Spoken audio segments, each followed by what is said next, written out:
Hello my CMA students, welcome back to my channel. आज हम लोग आप लोग के सबसे हार्डेस्ट सब्जेक्ट का बात करने जा रहे हैं जिसका नाम है OMSM, operating management and strategic management. आप लोग को जहाँ तक मेरे को मालूम है ग्रुप 2 में सबसे हार्ड सब्जेक्ट लगता है। आज मैं इसको डिकोड करूँगा और मैं आपको बताऊँगा कैसे मेरे को 65 मिला था OMSM में मेरे टर्म में। ठीक है, मैं 65 स्कोर किया था OMSM में और आज मैं आपको सीक्रेट बताऊंगा कि OMSM में क्या करना चाहिए। मैं आपको एक बात बता दूं, ग्रुप 2 सिर्फ बोलने का 4 सब्जेक्ट है, लेकिन उसके अंदर सब्जेक्ट्स बहुत सारे हैं। हर एक सब्जेक्ट में डबल डबल किया हुआ है, तो आप लोग को समझना होगा कि आप लोग सब कुछ कवर नहीं कर सकते। मैंने भी सब कुछ कवर नहीं किया था और लक से मेरा 65 नहीं आया था, प्रॉपर एनालिसिस था। ये वीडियो बनाने से पहले ऐसा नहीं कि मैं सो के उठा, एक वीडियो बनाना चालू किया और बना के रख दिया। Proper analysis, MTP, RTP, previous year, past year, जितने सारे मेरे पास अवेलेबल रिसोर्सेज हैं, मैं सबको ध्यान रख के ही ये चीज़ बता रहा हूँ, क्योंकि मैं किसी के भी करियर के साथ गलती नहीं करना चाहता। पहले समझते हैं, पेपर में नंबर कितना है? 130 नंबर का। आपको अटेम्प्ट कितना करना है? 100 नंबर का। इसमें भी 25 नंबर का आपका MCQ आता है, लेकिन MCQ का पैटर्न थोड़ा सा चेंज है, समझिएगा। OM में MCQ 8 नंबर का आता है, 4 नंबर का फिल इन द ब्लैंक्स और 3 नंबर का आपका ट्रू फॉल्स। SM में 4 नंबर का, 3 नंबर का, 3 नंबर का, दोनों को मिला के 25 नंबर का आपका क्या आता है? आपका आता है ऑब्जेक्टिव। 10 में से 8 आना चाहिए SM में किसी भी हाल में, क्योंकि बहुत ही ईजी है। एकदम डायरेक्ट व्हाट इज SM, कैसे होता है, पेस्टल में क्या आता है। आपको एक दो MCQ तो ऐसे मिलेंगे। स्वॉट में क्या होते हैं 4 कंपोनेंट, बताइए कोई MCQ है? ये सब बेकार MCQ है। तो 8 नंबर इसमें तो आना चाहिए और इसमें कम से कम 10 नंबर आना चाहिए। इसमें कितने नंबर आने चाहिए? 10 नंबर। इसमें 8 नंबर मिला के होना चाहिए 18। क्लैरिटी है इसमें। अब मैं आपको समझा रहा हूँ होता क्या है। टोटल आपके OM में 4 क्वेश्चन है। टोटल आपके OM में 4 क्वेश्चन है, जिसमें से पहला तो कंपलसरी है। पहला तो क्या है? कंपलसरी। और बाकी जो 4 बच गए उसमें से आपको 3 करना है। कितने बचना है? 3 करना है। इसको हम लोग बोलते हैं 3 अदर क्वेश्चंस। 3 अदर क्वेश्चंस में मैं आपको ये बताऊंगा कि कौन कौन सा चैप्टर पढ़ने से ये पार लग सकता है। ऐसे तो आपको अगर देखा जाए तो उसमें अनगिनत चैप्टर्स है और अनगिनत टॉपिक्स है जिसको आप कवर नहीं कर सकते इतने शॉर्ट पीरियड ऑफ टाइम के लिए। मैं ये वीडियो उन लोगों के लिए बता रहा हूँ जिसको मेरे पे विश्वास है और जो जानता है कि OM में पूरा सब्जेक्ट कवर करना पॉसिबल नहीं है। आप अगर रैंक की तैयारी कर रहे हैं, गो फॉर इट, आप पूरा 90% 100% आप कीजिए, कोई दिक्कत वाली बात नहीं है। लेकिन अगर आपके पास समय कम है और आप चाहते हो कि आपको 40, 45, 50 नंबर आ जाए, भगवान पास करा दीजिए, तो ये वीडियो आपके लिए सही है। मैं आपका टाइम वेस्ट ज़्यादा नहीं करूँगा। एक चैप्टर है जिसको मैं कैटेगरी A में रखा हूँ, जिसका नाम है प्रोजेक्ट मैनेजमेंट। जिसका नाम क्या है? Project management. प्रोजेक्ट मैनेजमेंट का नॉर्मल जो टीचर्स लोग इस्तेमाल करते हैं उसका नाम है नेटवर्किंग डायग्राम। क्या नाम है? Networking diagram. नेटवर्किंग डायग्राम को और भी और लोग जानते हैं PERT और CMP, PERT या फिर CMP। मैं बता दूं, हर टर्म दुनिया का ऐसा कोई टर्म नहीं है जिसमें प्रोजेक्ट मैनेजमेंट 10 नंबर से कम आया। मेरे टर्म में 20 नंबर का आया था ओल्ड सिलेबस के लिए। अगर आप ओल्ड सिलेबस के बच्चे और अगर इसमें देख रहे हो तो आपके लिए तो ये भगवान है। 20 नंबर एकदम रखा हुआ है। 20 नंबर आप सोच लीजिए कि ये आ गया। और 20 नंबर में आपको नेटवर्क डायग्राम बनाना है। नेटवर्क डायग्राम क्या था मैं आपको एक छोटा सा बता देता हूँ, समझिएगा। नेटवर्क डायग्राम ऐसा होता था। याद आ रहा है आपको कुछ? याद आ रहा है आपको कुछ? ये है नेटवर्क डायग्राम। अगर ऐसा आपने बनाया है बहुत अच्छी बात है, नहीं बनाया है तो कमेंट सेक्शन में बताइएगा। मैं आपको नेटवर्क डायग्राम का एक सुपर ट्रिक बता दूंगा जिसमें आपसे 90% नेटवर्क डायग्राम बन जाएगा। हाँ, कॉम्प्लेक्स एक क्वेश्चन है जिसको मैं कवर नहीं करूंगा, लेकिन बेसिक जो एग्जाम में आने वाला है, क्रिटिकल पॉइंट वगैरह निकालने वाला, वो सब मैं आपको एक वीडियो में समझा सकता हूं, मैं समझा दूंगा। पहला अगर मैं आपको देख लिया तो दूसरा एक है ट्रांसपोर्टेशन। बहुत ही इजी है, देखने में बड़ा लगता है लेकिन बहुत ही अच्छा है, बहुत ही अच्छा है। ट्रांसपोर्टेशन कौन सा चैप्टर है भैया? हम लोग एक ऐसे करके बॉक्स बनाते हैं।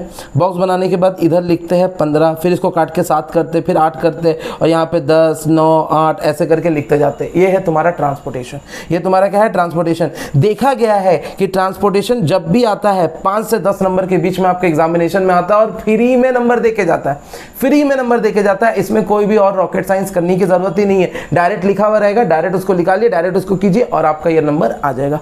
और लास्ट में आपका एक लीनियर प्रोग्रामिंग या लीनियर इक्वेशन बोल के होता है, जिसमें हम लोग देखते हैं 3x + 2y + 3 is greater than 0 is less than 0 is equal to 0। ये वाला कॉन्सेप्ट आपका टीचर आपको पढ़ाया होगा। 5 नंबर से 8 नंबर के बीच में आता है और न्यू कोर्स में 10 नंबर, ओल्ड कोर्स में 10 नंबर तक में भी आ सकता है। इन तीनों को आपको अटेम्प्ट करना है। ये 3 अगर आप अटेम्प्ट कर लिए तो आपका OMSM नैया पार हो जाएगा। मेरे अटेम्प्ट में मैंने ये तीनों का अटेम्प्ट किया था और मेरे को जहां तक उम्मीद है ये तीनों का तीन ही सही अटेम्प्ट किया था। अगर इसमें गलती किया तो सॉरी टू से आपका पास होना थोड़ा मुश्किल हो सकता है। ठीक है, 18 नंबर हम लोग वहां पे एक्वायर कर लिए थे और मान के चलते हैं यहाँ 20 नंबर में आपको 15 नंबर आ रहा है। 20 नंबर में आपको कितना नंबर आ रहा है? 15 नंबर आ रहा है। तो 33 मार्क्स तो यहीं पे हो गया। 33 नंबर तो आपका यहीं पे हो गया। मैं 65 तक आपको लेके जाऊंगा। कैसे समझाता हूँ। कैटेगरी बी में सिर्फ और सिर्फ थ्योरी। कैटेगरी बी में आपको सिर्फ और सिर्फ क्या करना है? थ्योरी देखना है। भैया थ्योरी चैप्टर 1 में इंट्रोडक्शन के नाम पे है।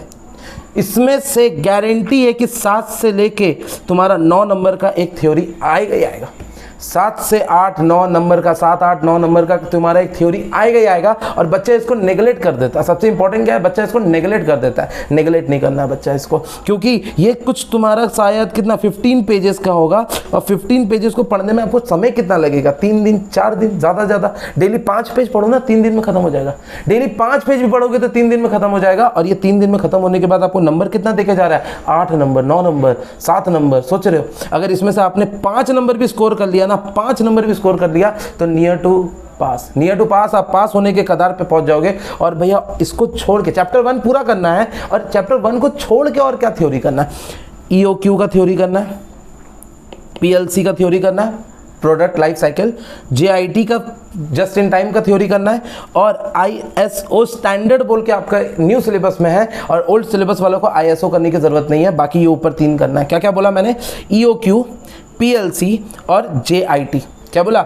EOQ, PLC and JIT। ये 3 थ्योरी आपको रट के जाना। इसमें से गारंटी है कि कोई 4 नंबर का या 3 नंबर का आपके एग्जाम में आपको दिख जाए और आपको उस समय रिग्रेट होगा कि काश मैंने ये कर लिया होता। मेरे समय में JIT आया था, बहुत ही इजी क्वेश्चन था। JIT के तुम्हारे स्टेप्स वगैरह लिखने आए थे, फटाफट मैंने लिखा था शॉर्ट नोट्स में और मस्त नंबर मिला था, दिल खुश हो गया था मेरा। अच्छा भैया B, अब B+ का बात करते हैं। B+ में थोड़े हार्ड सब चैप्टर्स है लेकिन स्कोरिंग सब्जेक्ट है। ये भी तुम्हारा 20 नंबर का, ये भी तुम्हारा कितना 20 नंबर का। एक असाइनमेंट बोल के चैप्टर होगा, असाइनमेंट बोल के। एक स्टिमुलेशन बोल के चैप्टर होगा, स्टिमुलेशन VVVVI है। ये लंबा है स्टिमुलेशन, बच्चे नहीं करते। क्यों नहीं करते? क्योंकि भैया ये बहुत ही लंबा प्रोसेस है, बहुत सारा लंबा सारा टेबल बनता है। उसमें हम लोग देखते हैं कि डॉक्टर ने 3 बजे बुलाया था, 3:10 में ये देखेगा और 3:13 में एक न्यू पेशेंट देखेगा। तो दिन भर में कितना पेशेंट देखेगा? तो ये एक थ्योरी भी है और एक प्रैक्टिकल नॉलेज भी है। इसमें बच्चा गलती करता है लेकिन ये आता है तो भैया 10 नंबर का आता है। आता है तो कितना नंबर का आता है? 10 नंबर का आता है। और प्लीज प्लीज प्लीज ये 10 नंबर में आपको मालूम है कितना नंबर आ सकता है? 8 नंबर से लेके 7 नंबर तक तो आ ही सकता है। मैं अगर 20 में से मानूं, अगर आपको 10 नंबर भी आ गया ना, 20 में से अगर आपको 10 नंबर भी आ गया ना, तो भैया यहाँ पे कितना नंबर हो गया? जोड़ लीजिए 10 नंबर 15 यहाँ पे जोड़ते हैं तो 8 48 कितना हो गया? 48। आप लोग 48 नंबर अभी सिर्फ OM से लेके आ गए, जो आपको डर था।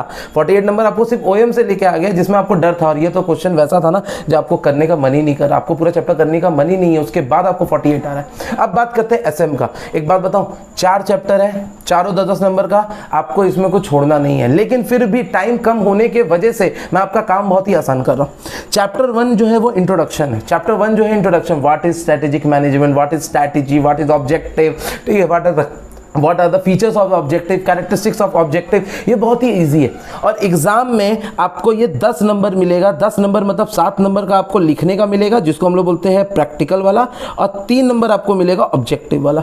इसमें तो कोई गलती करना ही नहीं है। ये दोनों मिला के आपको कैसे ना कैसे करके आपको 7 नंबर लेके आना है। इसका मतलब 10 में से 7 नंबर आपको ऑब्जेक्टिव और सब्जेक्टिव मिला के लेके आना है। चैप्टर 1 आपको इतना अच्छा तरीका से रट जाना है, एक एक टॉपिक रट जाइएगा, उसमें कोई भी चीज छोड़ने की गलती नहीं कीजिएगा। चैप्टर 2 उससे भी इजी, पेस्टल क्लास 12 में पढ़े हो, पेस्टल क्लास 12 में पढ़े हो, स्वॉट analysis, strength weakness opportunity threat, ये भी आपका क्लास 12 में था। उसके बाद टॉस एनालिसिस। भैया जब स्वॉट पढ़ते हैं तो हम लोग को टॉस भी पढ़ाया जाता है, जब स्वॉट पढ़ते हैं हम लोग को टॉस भी पढ़ाया जाता है। फिर एक BCG मैट्रिक्स, कुत्ता, कैट, स्टार, वाइल्ड कैट, ये सब चीज आप पढ़े हो ना, सब बहुत इजी है। नहीं समझ में आए BCG मैट्रिक्स, कमेंट कीजिएगा, पढ़ा देंगे, कोई दिक्कत नहीं है। और एक स्टेज एडवांटेजेस बोल के आपका चैप्टर 2 में टॉपिक है। ये वाला तो पता है आपको कितना नंबर का आता है, ये आपका 10 नंबर से लेके 15 नंबर के बीच में आता है, और 10 से 15 नंबर के बीच में आपके हर एमटीपी, हर आरटीपी, हर जगह आपको दिखेगा। तो प्लीज़ प्लीज़ प्लीज़ इसको छोड़ने की गलती नहीं कीजिएगा। कम से कम इसमें 70% स्कोर करना है, डैट मीन 7 इसमें हो गया और 7 इसमें हो गया, तो 14 नंबर आपको यहाँ पे मिल सकता है। अब भैया बचता है 2 चैप्टर। अब समझते हैं, रुकिए थोड़ा समझिए। चैप्टर 2 बचा, चैप्टर 3 प्लस चैप्टर 4। चैप्टर 3 और चैप्टर 4 मिला के मैं 5 टॉपिक दे रहा हूँ। ये 5 टॉपिक में एक टॉपिक आपका भिड़ जाएगा। ये 5 टॉपिक में एक टॉपिक आपका भिड़ जाएगा, जिसमें से सबसे पहला जो टॉपिक है वो है BPR, बिजनेस प्रोसेस री इंजीनियरिंग। बिजनेस प्रोसेस री इंजीनियरिंग, इसका स्टेप्स, मेरिट, डिमेरिट्स, कैरेक्टरिस्टिक्स, ये आपके 3 आपके बुक में है। ये तीनों आप रट जाइए, बहुत ही ईजी है, बहुत ही सिंपल कोड है इसका। आप इसको रट जाओगे, आपका कंप्लीट हो जाएगा, बहुत ईजी है। दूसरा, strategic formulation versus strategy implementation. Formulate करना अलग चीज होता है, इंप्लीमेंट करना अलग चीज होता है, दोनों को आपको समझना है, दोनों के बीच का डिफरेंस क्या है। ये आपका, मेरे को लगता है कि ये आपका 6 नंबर से लेके 7 नंबर के बीच में आना चाहिए एग्जाम में। ये बहुत ही इंपॉर्टेंट लग रहा है मेरे को। एक ह्यूमन रिसोर्स मैनेजमेंट बोल के एक टॉपिक है, ह्यूमन रिसोर्स मैनेजमेंट, जिसमें बताया जाता है कि recruitment, selecting training, post selecting training, pre selecting training, screening, ठीक है, जो ऑफर लेटर, ये सारी चीज़ों के ऊपर डिपेंड करता है। प्लस जो ह्यूमन रिसोर्स, जो एचआर होता है, वो आपके जिंदगी में क्या रोल करता है, role of HR in employees condition. ये वाला भी इंपॉर्टेंट है, ये वाला भी आप देख सकते हैं। एक होता है मार्केटिंग स्ट्रेटेजी, ये एमसीक्यू के लिए बहुत इंपॉर्टेंट है। एमसीक्यू के लिए बहुत इंपॉर्टेंट है भैया। बहुत सारा तरह का मार्केटिंग स्ट्रेटेजी होता है, एनलाइटमेंट, ठीक है, पर्सनल मार्केटिंग, डायरेक्ट मार्केटिंग, ये सारी चीज़ों को अगर आप देखोगे तो ये सारा मार्केटिंग स्ट्रेटेजी, ये भी बहुत ज़्यादा इंपॉर्टेंट होता है। अच्छा, एक होता है बिजनेस मॉडल, जो कि लास्ट चैप्टर है। लास्ट चैप्टर अगर आपको छोड़ने का मन कर रहा है तो आप उसमें से भी एक बिजनेस मॉडल पढ़ के चल जाइएगा, जिससे आपको ये रहेगा कि चैप्टर 4, जब मतलब जो चैप्टर 4 है, जो लास्ट है एसएम का चैप्टर, उसमें भी मैंने कुछ पढ़ के आया है। अगर आप कुछ नहीं भी लिख पाओगे ना, तो बिजनेस मॉडल आंसर में लिख के आना, हो सकता है आपको एक आधा नंबर दिया जाए। अच्छा, तो भैया अभी तक हम लोग कितना कर लिए, 14 नंबर यहाँ से कर लिए, और लास्ट का जो क्वेश्चन बैठ गया उसमें अगर मैं सिर्फ 4 नंबर भी जोड़ूँ ना तो 18 नंबर। ऊपर में हम लोग कितना नंबर कर पाए थे भैया, 48 नंबर हम लोग ऊपर किए थे। 48 प्लस 18 कितना होता है, 6 कैरी 1, देखो 66 नंबर हो गया ना, 66 नंबर हो गया। और जिसमें आप लोग को सारा क्वेश्चन अटेम्प्ट भी नहीं करवाया मैंने, आप लोग अटेम्प्ट भी नहीं किया सारा क्वेश्चन, आप लोग बहुत सारा क्वेश्चन छोड़ भी दिए। एक क्वेश्चन आप ओएम में पूरा छोड़ दिए, एक क्वेश्चन आप एसएम में पूरा छोड़ दिए, उसके बाद भी आपको कितना नंबर आ रहा है, 66 नंबर आ रहा है। कितना नंबर, 66 नंबर। अच्छा, समझते हैं, समझो। क्वेश्चन नंबर 7 से आपको पढ़ना है क्या, एसएम। क्वेश्चन नंबर 6 तो आपका एमसीक्यू है, 6 एमसीक्यू का बात हम लोग ऊपर कर चुके हैं। क्वेश्चन नंबर 7 है चैप्टर 1 का, चैप्टर 1 का, चैप्टर 3 का, चैप्टर 2 का। चैप्टर 2 देखो 8 नंबर का गोट्टा चैप्टर 2 का है, 8 नंबर का पेस्टल का क्वेश्चन, बहुत ही ईजी। और चैप्टर 1 का 2 क्वेश्चन, चैप्टर 3 का नहीं भी आता है तो क्या दिक्कत है, कम से कम चैप्टर इसमें 2 में और चैप्टर 1 मिला के अगर मैं 12 नंबर का भी लिखूंगा तो कम से कम 8 में से 10 नंबर मिलना चाहिए ना क्वेश्चन नंबर में। अच्छा, क्वेश्चन नंबर 8, इसमें चैप्टर 3 और चैप्टर 4 है, छोड़ दो, नहीं लिखेंगे। एक क्वेश्चन तो आपको अलाउ है छोड़ने का, एक क्वेश्चन तो आपको अलाउ है छोड़ने का, नहीं लिखेंगे, जाइए जो करना कर लीजिए। और लास्ट चैप्टर 9 टॉपिक, जो तुम्हारा लास्ट क्वेश्चन है, चैप्टर क्वेश्चन नंबर 9, उसमें तुम्हारा 3 नंबर में आया तुम्हारा BRP, तुम्हारा पता है ना, बिजनेस प्रोसेस री इंजीनियरिंग। कितना नंबर का बच्चा लोग, देखो 8 नंबर का है। 8 नंबर का मतलब क्या हुआ तुम्हारा कि भैया फ्री का मार्क्स, 8 नंबर मतलब फ्री का मार्क्स है। 8 नंबर में तुमको सिर्फ कितना लेके आना है, 6 से 7 नंबर, 6 से 7 नंबर लेके आना है, आपका नैया पार। और लास्ट में चैप्टर 2 है जो कि 7 नंबर, देखो 8 नंबर यहाँ पे हो गया, 7 नंबर यहाँ पे हो गया, 15 नंबर। मैंने आपको पहले ही बोला था कि चैप्टर 2 से 15 नंबर का क्वेश्चन आपके एग्जाम में आता है। 15 नंबर में आपको 10 नंबर लेके आना है बस। तो यहाँ पे आपको मैं सब कुछ समझा दिया, एक बार समराइज कर दे रहा हूँ। सबसे पहले नेटवर्क डायग्राम पढ़िएगा, उसके बाद आप लीनियर इक्वेशन पढ़िएगा, उसके बाद आप स्टिमुलेशन पढ़िएगा, फिर थ्योरी कर लीजिएगा। उस टाइम बचेगा तो फॉरकास्टिंग कीजिएगा। फॉरकास्टिंग एक इसलिए चैप्टर लिख दिया क्योंकि फॉरकास्टिंग बहुत ही इजी है, बहुत ही इजी है, मतलब कुछ है ही नहीं उसमें, आप इतना समझिए। 3 फार्मूला रटना है, 3 फार्मूला से आपका ये काम हो गया। इसमें चैप्टर 1 करना है और चैप्टर 2 करना है। चैप्टर 1 जो इंट्रोडक्शन है और चैप्टर 2 जो तुम्हारा पेस्टल वाला है। ये दोनों तो मतलब बचपन में पोएम सुनाते थे मम्मी पापा को, वैसे ही मम्मी पापा को पोएम सुना दीजिएगा, एकदम रट के सुना दीजिएगा। और लास्ट में जो मैं आपको ये 5 टॉपिक लिख के दिया हूँ, ये 5 टॉपिक लिख के दिया हूँ, स्क्रीनशॉट ले लीजिएगा। ये 5 टॉपिक एकदम आपको रटना है। और चैप्टर 2, चैप्टर 3 और चैप्टर 4 में आप कुछ नहीं भी करोगे तब पर भी आपका नैया पार हो जाएगा। चलिए, ये वीडियो को मैं एंड करता हूँ। मेरे वीडियोज़ के लिए बने रहिएगा। उम्मीद करता हूँ 1 से 2 दिन के अंदर सारे वीडियोज़ आप तक पहुँचा दूँ, ये वाले सीक्रेट रिवील वाले, और सारे आप लोग अच्छे स्कोर से पास हो जाओ। तब तक तक के लिए thank you so much, good bye.